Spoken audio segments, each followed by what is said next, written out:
Bienvenidos al programa Tus Derechos, producido por el Tribunal Constitucional. En esta oportunidad vamos a tratar acerca de las innovaciones introducidas por el Código Procesal Penal. El magistrado Carlos Mejía Ramírez realizará una interesante entrevista y por último tendremos la acostumbrada secuencia de preguntas y respuestas a cargo del abogado David Humet. Ya regresamos con Tus Derechos.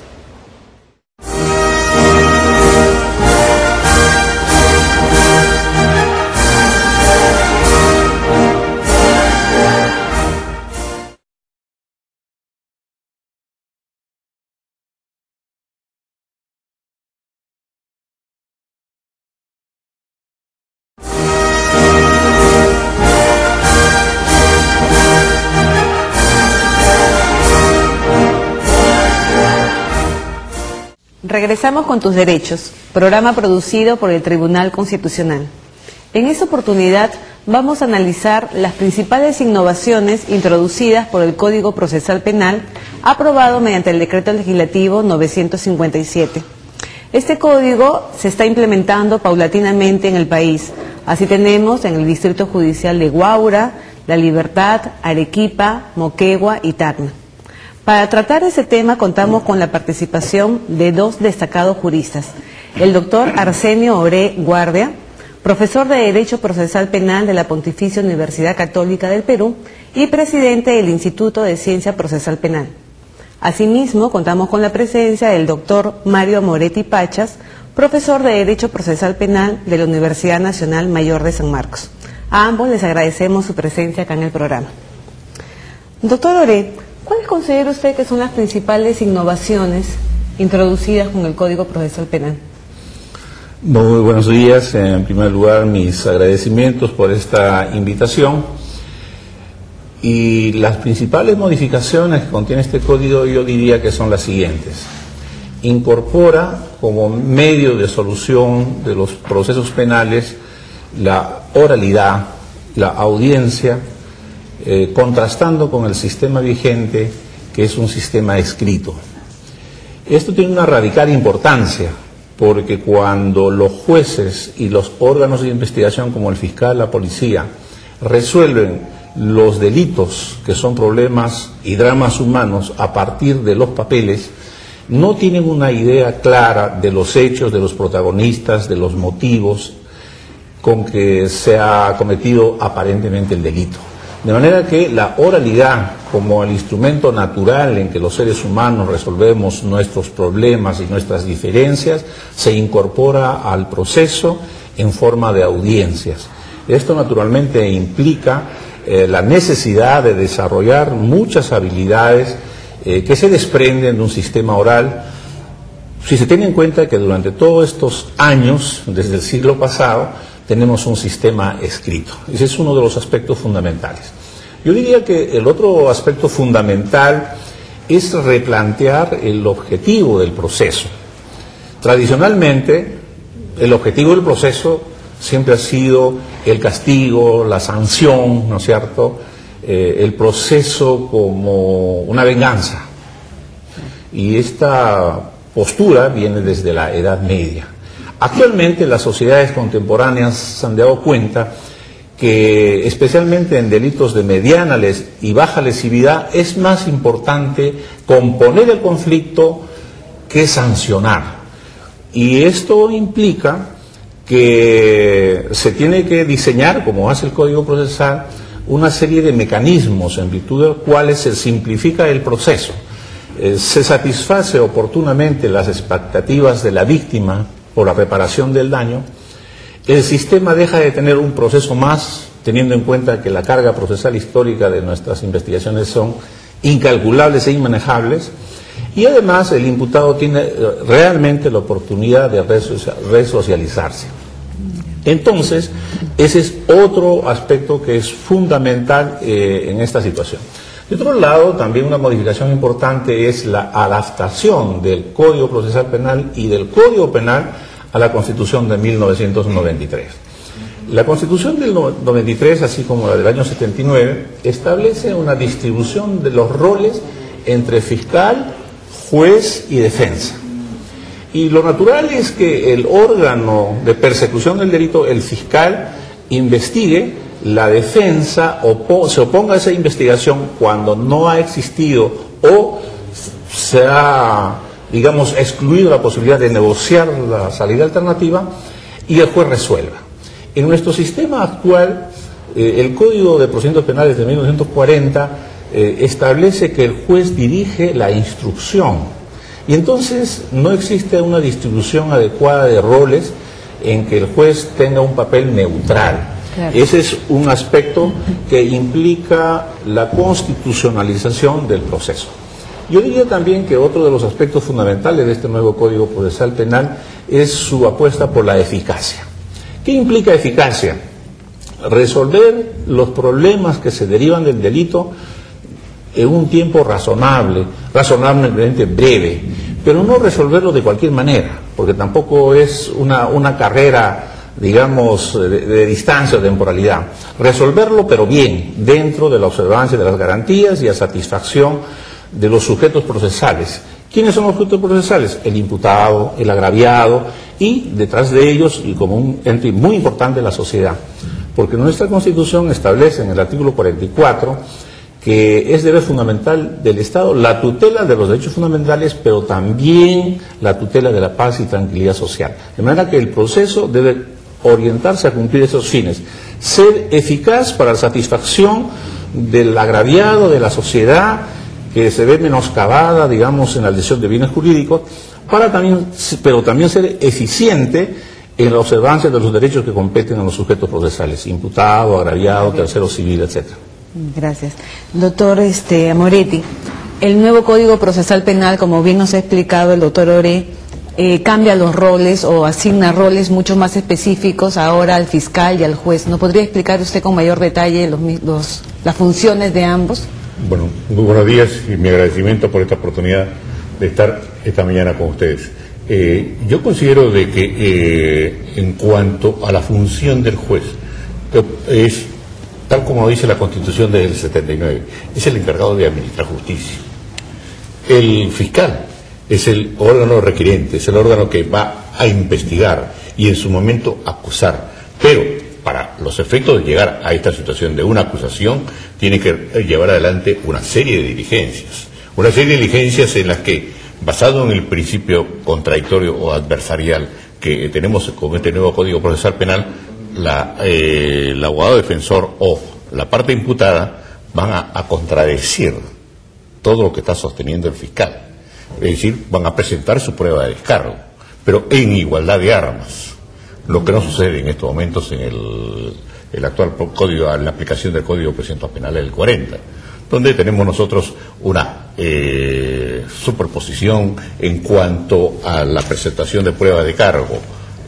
Mayores facilidades tiene el fiscal, el juez también puede actuar pruebas en contra del procesado, la parte civil, en fin, si en cambio ahora no.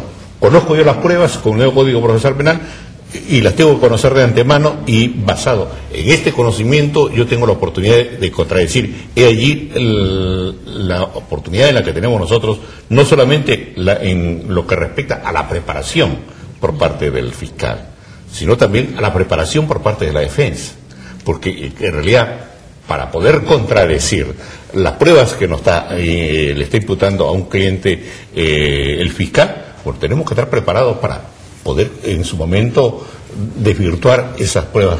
Actualmente la investigación, ¿en manos de quién está? Prácticamente está en manos de la policía en casi un buen número de casos. Si bien es cierto, desde la Constitución del 79 se dice que el fiscal es el encargado de conducir y dirigir la investigación, pero en la práctica esto no se da. Es lamentablemente la policía, y con el nuevo Código Procesal Penal, la policía solamente va a emitir un informe. Con el Código de Procedimientos Penales, la policía califica, la policía llega a establecer la responsabilidad de las personas, y que muchas veces, por su falta de preparación, no lo hacen de forma adecuada. Y tenemos también, en cuanto, por ejemplo, a la privación de libertad, con este nuevo Código Procesal Penal, la persona a quien se le imputa la comisión de un hecho delictivo, antes de que se decrete esta prisión preventiva, tiene que llevarse a cabo una audiencia. El juez tiene que estar convencido, porque actualmente, para los efectos de quitar una prisión preventiva, se requiere de que existan suficientes elementos probatorios. El nuevo Código Procesal Penal dice no, queremos que el juez llegue a la convicción de que con las pruebas que se le está aportando, él está vinculado a la comisión del hecho delictivo, ya sea como autor o partícipe en el hecho delictivo. Y sobre todo, que no se tome en cuenta la prueba prohibida, como sí viene sucediendo en la actualidad. Las pruebas ilícitas podrán servir para abrir un proceso penal, pero no para privar de libertad a una persona como sucede en la ¿Qué debemos entender por una prueba ilícita? Que la Constitución señala en el apartado 7º del inciso 24 y del artículo 2 de la Constitución, de que toda prueba obtenida ilícitamente no tiene valor probatorio. ¿Y cuándo estamos frente a una prueba ilícita? Si el Código no dice que para los efectos de llevar adelante, por ejemplo, una intervención en el interior de un domicilio, se requiere la autorización judicial y allí no interviene, lo hace la policía sin la autorización del juez, es una prueba inválida. Si se viola el secreto, o en este caso la intimidad de una persona, llevando a cabo las grabaciones sin la autorización del juez, es una prueba obtenida ilícitamente y por lo tanto, de acuerdo a la Constitución, no tiene valor probatorio. De tal manera de que ya con mucha precisión el nuevo Código Procesal Penal dice, a pesar de que lo tenemos en la Constitución, que de por sí ya un juez no debe tomarla en cuenta, pero sin embargo en la práctica vemos que esto no sucede. Claro. Doctor Arsenio Oren, si bien el Código Procesal Penal ahora, el que está vigente en algunos distritos judiciales, señala pues que la labor de la Fiscalía del Ministerio Público es la investigación y de la labor del juez debe ser un juez que sentencia, ¿eso impide al juez ordenar que se hagan nuevas investigaciones? ¿Está ya más limitada solamente a sentenciar la labor del juez con la vigencia del Código Procesal Penal? No. Lo que sucede en la nueva investigación del nuevo Código Procesal Penal, quien dirige la investigación del delito es el fiscal, con un auxilio importantísimo de la policía, que es la que tiene la experiencia criminalística para realizar la investigación. Mientras tanto, ¿qué hace el juez?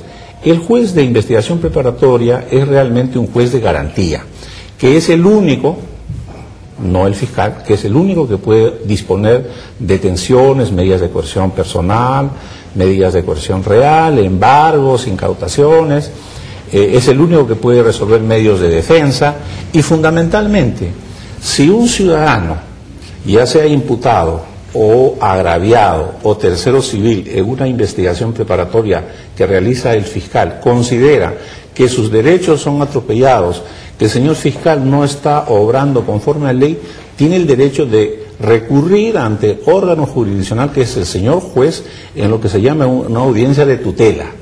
Y el juez, por tanto, no exclusivamente sentencia, interviene protagónicamente en la investigación del delito, garantizando que esa investigación se sujete a las normas de la Constitución y las normas procesales, resuelve las medidas de coerción, resuelve los medios de defensa, se constituye una instancia de tutela de los derechos de las personas involucradas en la investigación para poder, digamos, encauzar la investigación del delito. Y especialmente también el juez de investigación preparatoria interviene en lo que se llama la fase intermedia. La fase intermedia es aquella que empieza cuando termina la investigación del delito, pero todavía no empieza el juicio oral. Perfecto. Y en esta fase intermedia el juez desarrolla un papel sumamente importante porque es el que tiene que controlar la petición del fiscal que puede haber arribado a una decisión de archivo que se llama sobreseguimiento. El juez tiene que llamar a una audiencia en que están las partes, preguntarle al señor fiscal ¿por qué es que está pidiendo el archivo? Preguntarle al señor abogado por qué considera que efectivamente eso es así, y también a la parte civil por qué considera que sus expectativas reparatorias no han sido atendidas. E igualmente, en esta fase intermedia, puede resultar que el señor fiscal, como producto de su investigación, haya acusado, haya pedido una pena para el acusado, y en ese momento, igualmente, los sujetos procesales tienen la posibilidad de ir a una audiencia entre el fiscal defenderá su acusación y la defensa tiene la oportunidad de observar esa acusación en cuanto satisface o no los requerimientos que la ley establece, en cuanto se tutela o no el principio de legalidad, etcétera. De manera que esta fase intermedia es una fase de saneamiento que permite que pase al juicio solo aquello que merece la pena pasar. Claro. Y no ocurra como actualmente ocurre, que muchas veces se hace un juicio de años. En el Perú existen procesos que tienen 9 años, 8 años, 7 años, y audiencias que duran 5 años, al final de los cuales se puede resolver algo que debía ser resuelto mucho antes. Mucho antes. Bueno, entonces queda claro que la labor del juez no solamente de sentenciar, sino también coadyuva que la investigación y verifica que la investigación se haya llevado a cabo de acuerdo a la ley y respetando los derechos fundamentales. Bueno, tenemos que ir a una pausa comercial. Continuamos con este tema después de la misma.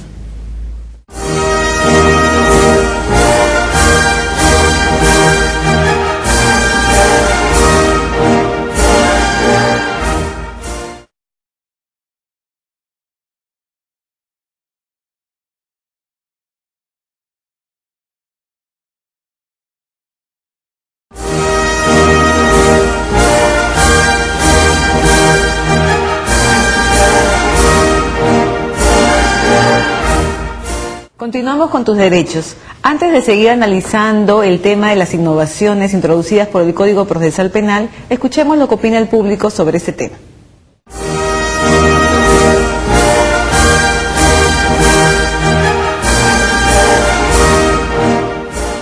En esta oportunidad nos encontramos en las calles de Lima Norte y queremos saber las opiniones del público sobre las posibles innovaciones en el Código Procesal Penal. ¿Está de acuerdo con que el sistema penal en Lima sea eficaz, es decir, que los juicios sean más rápidos? Sí, estoy de acuerdo porque a veces se atrasan varios años los juicios y no tiene cuándo acabar. Sería bueno que lo hagan más rápido, que aceleren los juicios, los procesos. Hay mucha gente inocente que va 3, 4 años a cárcel y no son juzgados como deben ser. ¿Y estaría de acuerdo con que se le brinde protección a los testigos en un juicio penal? Claro, depende del delito que hayan cometido, ¿no? Del proceso, ¿no? De repente narcotráfico puede ser, ¿no? Por narcotráfico, por terrorismo, de repente puede ser. ¿Está de acuerdo con que existe un sistema penal en Lima que sea más rápido los juicios? Por supuesto. ¿Y por qué razón? Porque no habrían tantos presos, o sea, ocupando las cárceles cuando ese dinero podrían invertirlo en otra cosa. Claro, ¿quién no está de acuerdo, no? Porque el sistema penal está tubulizado, los procesos demoran demasiado, además hay mucha gente inocente que está pagando cárcel y otros que son culpables no están ahí. De modo que yo creo que todo el Perú debe estar aspira de que el sistema se modifique, cambie para mejor, ¿no? Y que se abrevien los procesos, se den las celeridades necesarias. Claro, es necesario. Sobre todo la justicia es necesaria en el Perú. Es muy conveniente. Sí, ¿por qué razón cree que los juicios deben ser rápidos? Debe ser porque cuanto más demora, más se presta para las coimas, se presta para los arreglos y otras cosas, entonces tiene que ser veloz. Los juicios son más rápidos, por supuesto. ¿Y por qué razón me podría decir? Porque normalmente hay varias personas que por decir todavía no cumplen ninguna condena y todavía están detenidos, pues. Están detenidos bastantes tiempo y si fuera más rápido ya cumplen, solamente le hacen sus procesos para hacer su condena y rápidamente ya puede saber si va o no, o se cree o sale. ¿Y está de acuerdo con que se le pueda brindar protección a los testigos en un juicio penal? Claro, los testigos también toman un rumbo importante en un caso, ¿no? Todos como ciudadanos necesitamos que nuestro ordenamiento jurídico sea más eficaz para el bienestar de la sociedad. ¿Y cree que se le debería brindar protección a los testigos en un proceso penal? Lógicamente que sí, los testigos son una prueba muy importante dentro de la parte penal, quienes deben ser resguardados y custodiados. Sí, motivo pues para dar una respuesta más rápida a las personas que lo necesitan, ¿no? La justicia debería ser más rápida, pienso yo. ¿Y cree que se le debería brindar protección a los testigos que participan en un juicio penal? Depende, pueden ser que estén amenazados, ¿no? Eso pienso que para ellos sería primordial, para las personas que están amenazada de repente por alguna situación, ¿no? De repente por, qué sé yo, algún tipo de persona que tenga una mala conducta, ¿no? Estas fueron las opiniones del público. Todos concuerdan en que debe existir un sistema penal eficaz, donde los procesos sean más rápidos. Quizás la oralidad coadyuve a que estos juicios se demoren menos. Gracias, Romina. Y justamente para seguir analizando estas figuras, vamos a seguir tratando el tema con el doctor Amoretti. Doctora Amoretti, ¿en qué consiste el principio de oportunidad? Normalmente este principio se viene aplicando ya hace varios años, pero en el nuevo Código Procesal Penal se amplía una gama más amplia en cuanto a los delitos, por ejemplo, que merezcan una pena de 6 años. ¿En qué consiste? Consiste en un negocio, en un acuerdo que lo suscita el fiscal a fin de que el autor de la comisión de un hecho delictivo con la víctima llegue a un acuerdo transaccional. Esto es en la que hay el reconocimiento del delito, el pago de una reparación civil y en base a esta situación ya el fiscal se abstiene de formular la denuncia. Ah, ya. Y esto en realidad se viene aplicando, pero no en la medida como debería hacerse. Desjudicializaría muchos casos. Muchos casos, pero lamentablemente esto no sucede en gran parte porque siempre la víctima está pensando en que la persona que le causó daño tiene que ser sancionado. Claro. Y a veces sus expectativas también son más allá de lo normal. Y frente a esta discrepancia, y al fiscal no le queda más alternativa que formalizar la denuncia. Doctor Orey, el Código Procesal Penal también regula mecanismos alternativos de solución de casos. Y uno de ellos es la calificación de la denuncia a cargo del fiscal. ¿Nos podría explicar ello?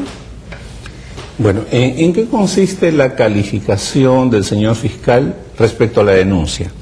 En que él inmediatamente, por eso se llama calificación temprana, analice la posibilidad de una denuncia en cuanto este hecho justifique iniciar una investigación, para lo cual hay que determinar si estos hechos permiten hacer una hipótesis válida de delito a partir del delito que se atribuye. Si existen los elementos de convicción indispensables para que merezca entrar en el sistema penal. Porque lo que ocurre actualmente es que, lamentablemente, con raras excepciones, los señores fiscales no hacen una calificación temprana y entra al sistema un hecho que no merece ingresar y que en el tiempo se proyecta con una serie de gastos para el Estado. El día que se haga una calificación temprana y oportuna, podemos dosificar mejor la carga procesal y también, digamos, ahorrar niveles de aflicción a los sujetos procesales, porque muchas veces cuando el proceso no merece ingresar al sistema, los protagonistas del proceso sufren una serie de limitaciones y aflicciones que no debieran por qué. Y en consecuencia, esto tiene una radical importancia, pero ¿qué sucede? Sucede que un fiscal, para hacer una calificación temprana, tiene que tener un componente de derecho penal material, de derecho procesal, y tiene que tener una posibilidad analítica inmediata. Y eso implica efectivamente niveles de capacitación para que el señor fiscal, frente a un hecho, un dato de la realidad, pueda reaccionar rápidamente con una serie de componentes cognitivos que son indispensables para calificar. Bueno. El Código Procesal Penal también nos habla de una figura, que es el proceso inmediato. ¿En qué casos procede? Normalmente en los casos de flagrancia, en los casos de una confesión. Indudablemente que en los casos de la confesión eso no invalida para que el fiscal realice cierta diligencia con la finalidad de corroborar la veracidad de lo que está afirmando el imputado de la comisión de un hecho delictivo. Esto acelera el proceso en tanto que se dicta una sentencia anticipada justamente, y no podría ser de otra manera, puesto que si la persona que ha sido detenida en flagrante delito, ¿para qué hacer una investigación? Sí, ya está aceptando. Se está aceptando. Así que en base a esta situación ya el juez con el pedido del fiscal da por terminado y concluido un proceso penal. Perfecto. ¿Y amerita ello una sanción menor? ¿Es un atenuante? Por supuesto, es un atenuante. Es un atenuante, ¿no? Doctor Orey, ¿ya es posible que entre la víctima y el acusado, ¿exista alguna especie de acuerdo sobre la reparación de los daños? Totalmente. La opción del Código Procesal Penal es la justicia consensuada, la justicia negociada, porque alrededor del delito el imputado tiene el interés de su libertad, pero la víctima tiene el interés de recobrar lo que es suyo. Y nada impide, por el contrario es adecuado y es un componente del código, que lleguen a un acuerdo. Eso se llama la justicia compositiva, a diferencia de la justicia retributiva, en la cual el sistema penal se esmeraba en castigar. Ahora se esmera en componer el conflicto, porque la manera inadecuada en que se trata de componer los conflictos a veces incrementan los niveles de violencia del delito, en tanto que una justicia negociada efectivamente recompone, digamos, naturalmente, no en delitos muy graves, pero sí en delitos de mediana lesividad, esa posibilidad de negociar. Negociar es un componente importante del proceso penal en un nuevo Código Procesal Penal y es aplicado en la sociedad contemporánea en una serie de países, especialmente en aquellos que cultivan el modelo anglosajón en los Estados Unidos, Inglaterra, etcétera. De manera que este es un conflicto entre composición y retribución, sanción, castigo o composición del conflicto. Bueno amigos, hoy hemos tratado acerca de las innovaciones introducidas por el Código Procesal Penal. Vemos pues que hay oralidad, vemos que este es un proceso que se caracteriza por la composición antes que la judicialización de todas las causas al ámbito penal. Esperamos que el tema tratado haya sido de su interés y agradecemos la presencia de nuestros dos invitados al programa el día de hoy. Continuamos con Tus Derechos después de la pausa comercial.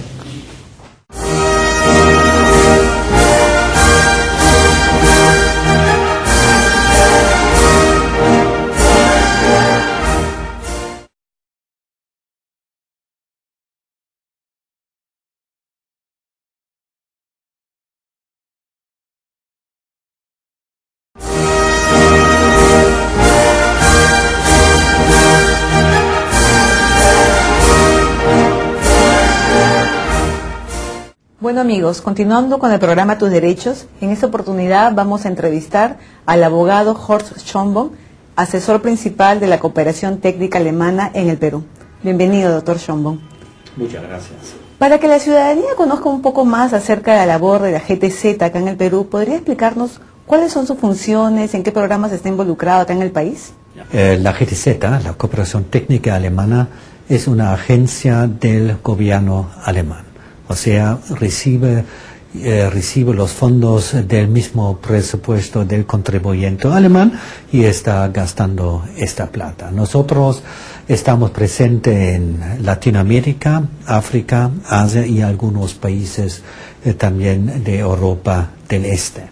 En Perú nosotros tenemos ya una larga trayectoria. Si yo no me equivoco, ya estamos presente acá en el Perú desde comienzo de los años 70 y actualmente nosotros estamos principalmente en 3 áreas. Uno es con un programa de desarrollo rural sostenible. Trabajamos en la selva, en la sierra, en todos los aspectos del desarrollo rural y del medio ambiente. Además, a través de este proyecto también apoyamos el desarrollo del Ministerio de Medio Ambiente. Otro programa es Agua Desagua, un programa que apoya el desarrollo, mejoramiento de la infraestructura para el agua y también para el desagüe en el Perú.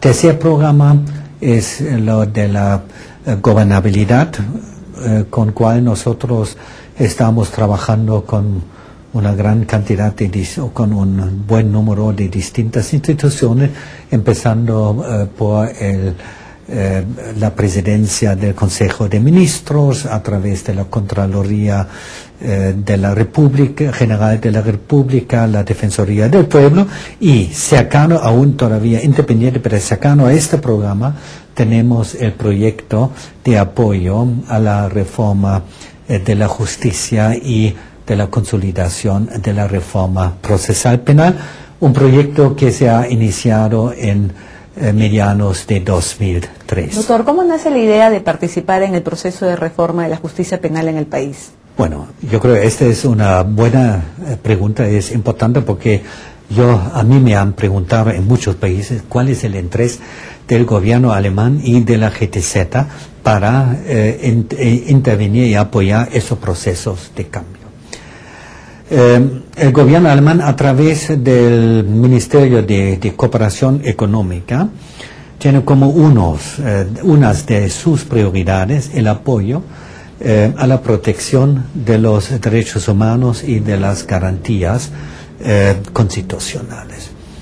Según nuestra óptica, cuando nosotros hemos empezado este trabajo en los años 90, yo creo, sin exagerar, en la mayoría de los países latinoamericanos, donde todavía estaba vigente el antiguo proceso penal, la práctica procesal penal ha sido la principal fuente de violaciones a los derechos constitucionales y también las garantías constitucionales de sus ciudadanos. Ya no ha sido la persecución política, sino principalmente el proceso penal. Y eso se puede leer también en muchos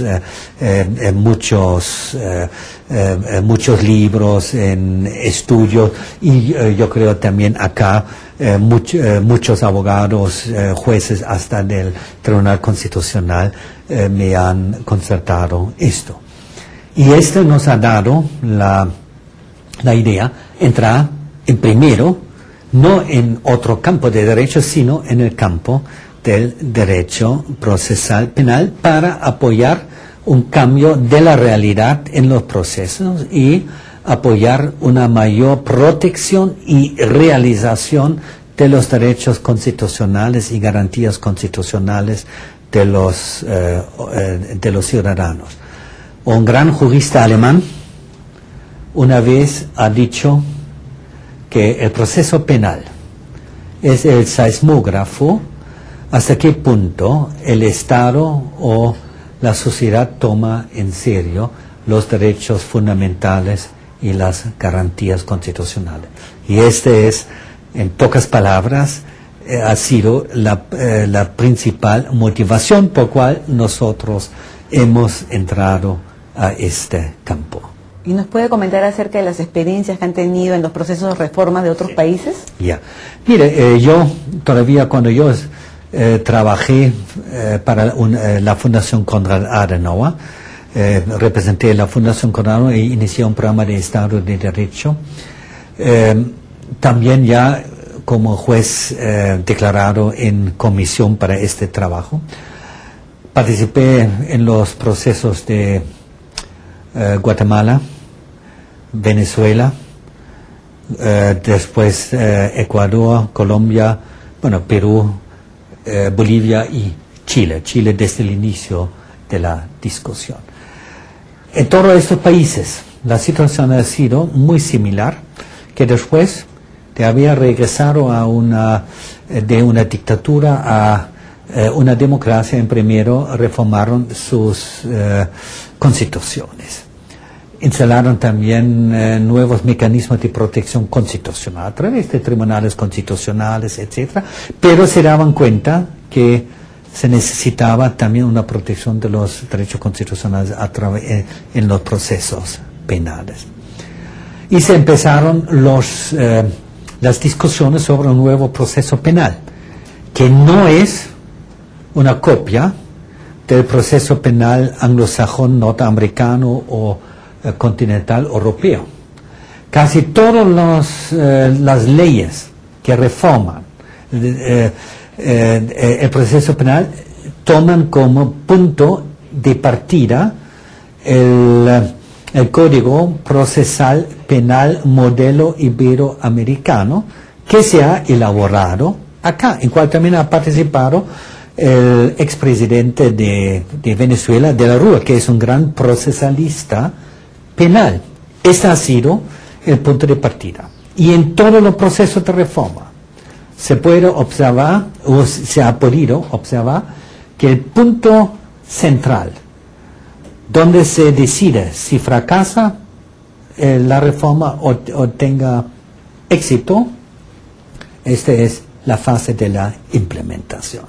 Por esa razón hay que dar tanta atención, prestar tanta atención a todo el proceso de implementación. Ahí surgen los conflictos entre las instituciones, los distintos procesos y los detalles de los problemas.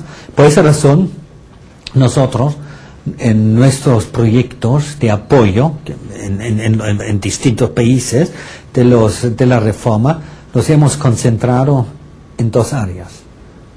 Aparte también de apoyar el cambio legislativo y todo eso, pero prioritario ha sido apoyo a todo el proceso de implementación, la planificación de la implementación, elaboración de los planes para la implementación en conjunto con las instituciones y la capacitación, la preparación de los operadores para poder cumplir sus funciones. La implementación del Código Procesal Penal, pues ese es un tema en boga, y el primer distrito judicial donde se ha implementado ha sido el distrito judicial de Huaura, ¿no? Sí. Ya tiene más de 2 años implementado, 3 años ya de implementación. ¿Y cómo ve usted la implementación de este código en nuestro país?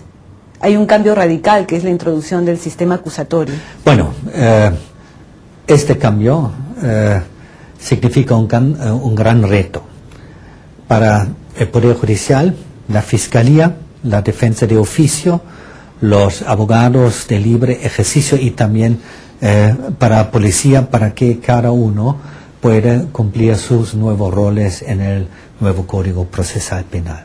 Es un reto para las instituciones para adaptarse, prepararse para este cambio, y por el otro lado también para los operadores, o sea, los mismos jueces, fiscales, abogados, defensores, etc. Hoy día he dado clases en el Colegio de Abogados de Lima de 7 a 9 en la mañana, y nosotros hemos ejercido y siempre se puede ver que aún al inicio un poco distante, pero como rápidamente tratan los operadores familiarizarse con el nuevo código y sus nuevos roles que tienen que jugar.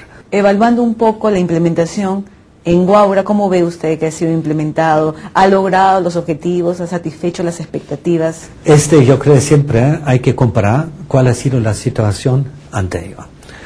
En Huaura y en Libertad ya tenemos el nuevo código en función desde hace 3 años en Huaura y desde hace 2 años y medio ahora 2 años en Libertad.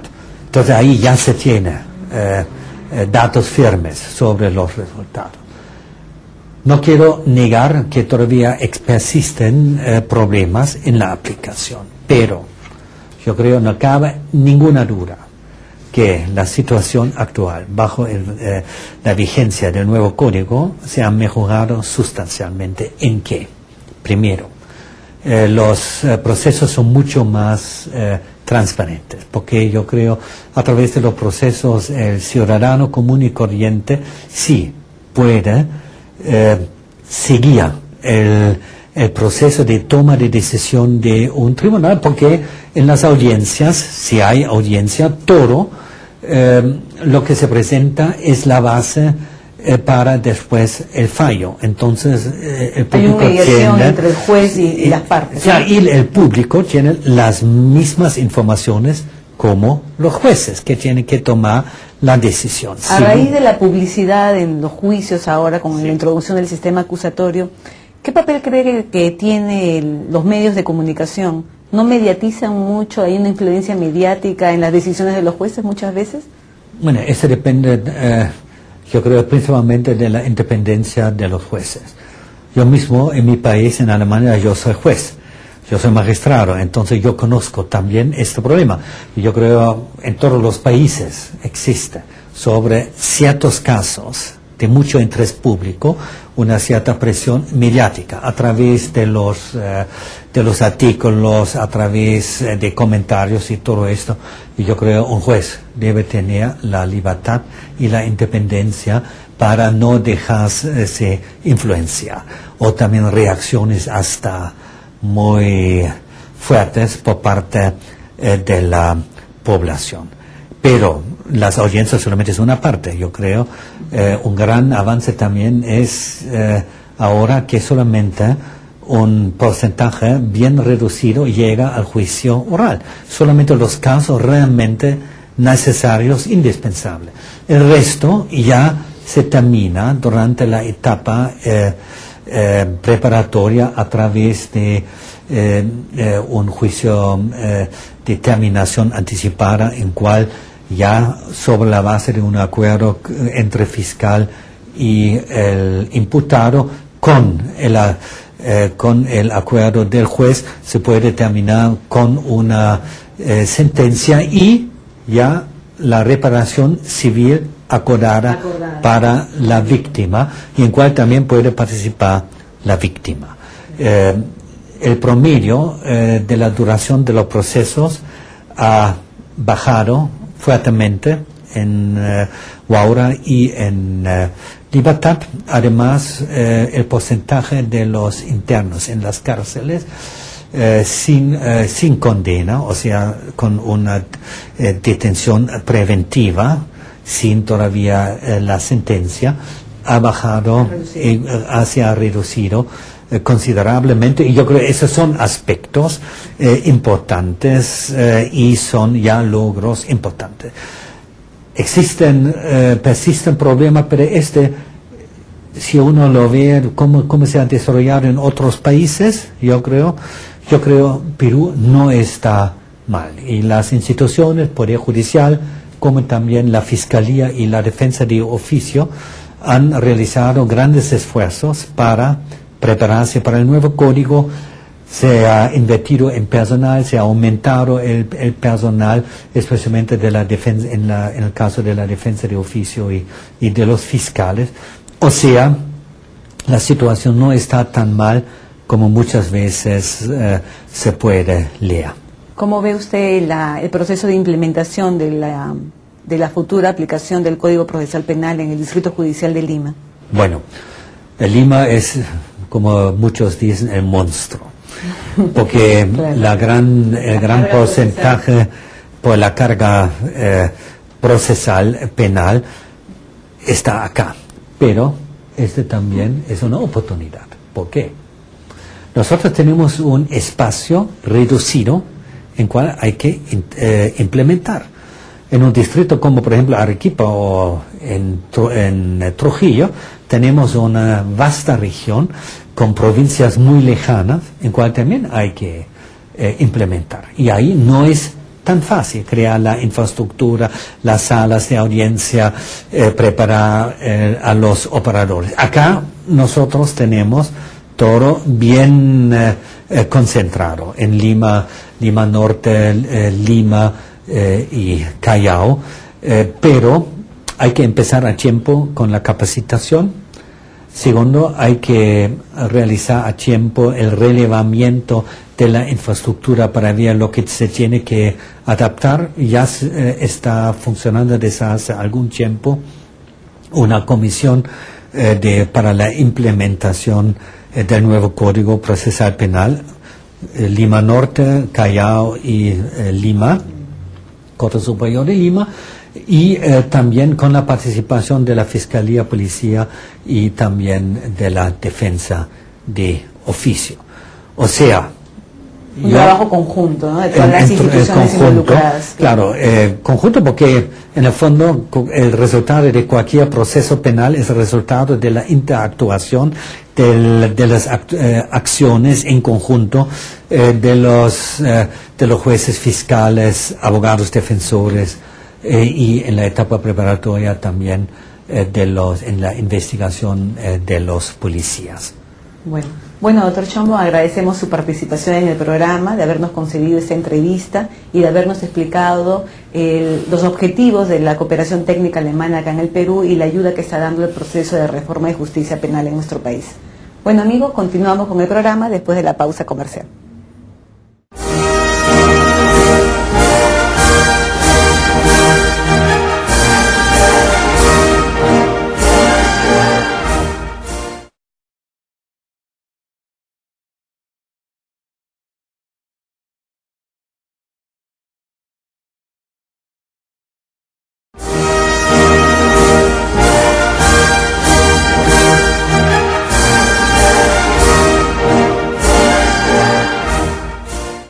Regresamos con tus derechos. Es hora de presentar la secuencia de preguntas y respuestas a cargo del abogado David Dumet. Adelante, David.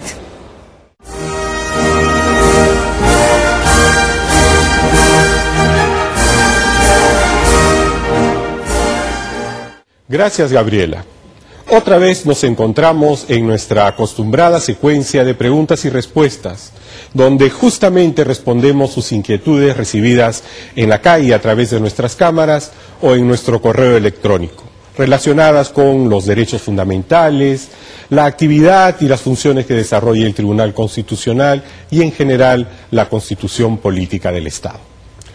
Sin más preámbulo, vayamos con las preguntas. ¿Qué es el habeas corpus correctivo? Como hemos señalado en otras oportunidades, el habeas corpus es el mecanismo procesal especial dirigido a proteger básicamente la libertad individual cuando ésta es menoscabada, restringida, limitada de manera arbitraria o ilegal. Pero hay circunstancias en que nuestra libertad se encuentra limitada por razones legítimas y no arbitrarias. Por ejemplo, cuando se trata de un mandato motivado de un juez, cuando se trata de cumplir una sentencia condenatoria o incluso cuando nos encontramos hospitalizados y por razones de salud debemos permanecer en el centro médico. Cualquiera que fueran las circunstancias en que se desarrolle esa privación legítima de la libertad, ello no debe significar de ninguna manera que se nos someta a condiciones que afecten nuestra integridad física, moral o psicológica. Justamente para esos casos, en donde estamos sometidos a condiciones humillantes o degradantes, es que existe el habeas corpus correctivo. Con él le pedimos al juez que corrija esas condiciones. No que nos dé la libertad, sino que se corrijan esas condiciones en las que nos encontramos limitados en nuestra libertad. Continuemos con las preguntas. ¿Cuántas constituciones hemos tenido en el Perú? Constituciones con ese nombre hemos tenido 12 a lo largo de nuestra historia. En el siglo XIX nos han regido las constituciones de 1823, 1826, 1828, 1834, 1839, 1856, 1860 y 1867. En el siglo XX nos han regido las constituciones de 1920, 1933, 1979 y la que actualmente nos rige, la de 1993. Ese significativo número de constituciones no hace sino mostrar una cosa, que todavía nos falta mucho como nación. ¿Por qué? Porque las constituciones deben ser el resultado de la síntesis de una nación. Debe ser el resultado de todo aquello que nos es común como nación, de todo aquello que nos vertebra. Debe ser, como dice un filósofo de nuestro tiempo, la síntesis cultural de una nación. Entonces, si en menos de 200 años hemos tenido tantas constituciones, ello significa que nos falta bastante como nación. Tampoco hay que ser fatalistas, porque también a lo largo de nuestra historia hemos podido asentar, cuajar, galvanizar muchos valores que nos son comunes, como la solidaridad, la libertad, la pluralidad, etc. Sigamos con las preguntas. ¿Qué es la descentralización? La descentralización es un proceso en virtud del cual porciones del poder que se han mantenido centralizadas son transferidas a la periferia, a otros órganos menores. En nuestro caso podrían ser los gobiernos regionales o los gobiernos locales, tanto provinciales como distritales. No se trata que el poder centralizado se traslade a la periferia, sino que en realidad se desprende de esas porciones de poder y las entrega a estos órganos menores para que la ejerzan. La descentralización es una opción establecida por nuestra Constitución y está dirigida a lograr el desarrollo armónico y equilibrado de nuestro país. por la descentralización, el gobierno resulta ser más democrático, pues los órganos de poder están más cerca de los destinatarios del poder, que somos los ciudadanos. También ayuda a la transparencia, pues los ciudadanos podemos controlar y vigilar mejor el poder. Igualmente ayuda a la eficacia del gobierno, pues un poder más cercano a los ciudadanos puede conocer en mejor detalle las necesidades y cubrir así mejor los servicios públicos. Continuemos con las preguntas. ¿Cuántas salas hay en el Tribunal Constitucional? El Tribunal Constitucional, para el mejor cumplimiento de sus funciones, está organizado en un pleno jurisdiccional y en 2 salas. El pleno, que está compuesto por los 7 magistrados, le corresponde conocer y pronunciarse respecto de los procesos de inconstitucionalidad, los procesos competenciales, así como los procesos de amparo contra resoluciones judiciales. Los otros procesos constitucionales, como el amparo, el habeas corpus, el habeas data, la acción de cumplimiento, son conocidas por las 2 salas, compuestas cada una de ellas por 3 magistrados. En estos últimos tipos de expedientes, cuando ingresan al Tribunal Constitucional, son derivados de manera aleatoria a cada una de las salas. Sigamos con las preguntas. ¿Qué tratados referidos a derechos fundamentales ha suscrito el Perú? El Perú ha suscrito numerosos tratados relacionados con los derechos fundamentales. En el ámbito mundial, universal, los más conocidos son el Pacto Internacional de Derechos Civiles y Políticos y el Pacto Internacional de Derechos Económicos, Sociales y Culturales. Pero también están la Convención de los Derechos del Niño, la Convención contra la Tortura, entre otros. En el ámbito americano hemos suscrito la Convención Americana de Derechos Humanos, pero también la Convención Interamericana contra la desaparición forzada de personas, así como el protocolo relacionado a los derechos económicos, sociales y culturales, entre otros. Como vemos, hemos suscrito numerosos tratados, denominados tratados, convenciones, protocolos, pactos, etc. Lo cierto es que todos ellos están relacionados con los derechos humanos y nos vinculan jurídicamente como país. Esto es, estamos obligados a cumplirlos. Bueno, eso ha sido todo por hoy en esta secuencia de preguntas y respuestas. Estén atentos a nuestras cámaras para nosotros así poder recibir sus inquietudes y sus preguntas relacionadas con los derechos fundamentales, la Constitución y el Tribunal Constitucional. También pueden escribirnos a nuestro correo electrónico que aparece en pantalla. Nos vemos la próxima semana. Gabriela. Bueno amigos, hemos llegado al final del programa el día de hoy, en el que hemos tratado acerca de las innovaciones introducidas por el Código Procesal Penal. Hemos escuchado la entrevista realizada por el magistrado Carlos Mejía Ramírez y por último la secuencia de preguntas y respuestas a cargo del abogado David Humet. Esperamos que los temas tratados en esta oportunidad hayan sido de su interés y nos vemos la siguiente semana.